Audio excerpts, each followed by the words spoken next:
Hello everyone, so in this video, we're going to be reviewing Birkeurope.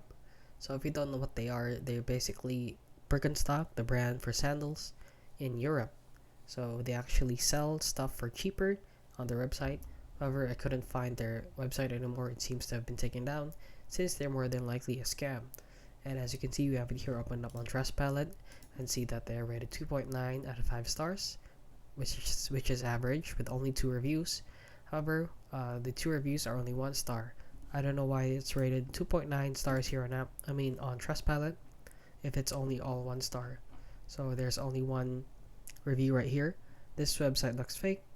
The web address is also not the normal address for Birkenstock. Their contact email address is different from the website address, and the contact telephone it is in the USA for Birkeurope.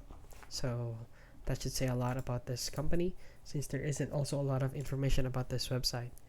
And yeah, that is basically it, guys. So if you found this video helpful, please consider liking and subscribing.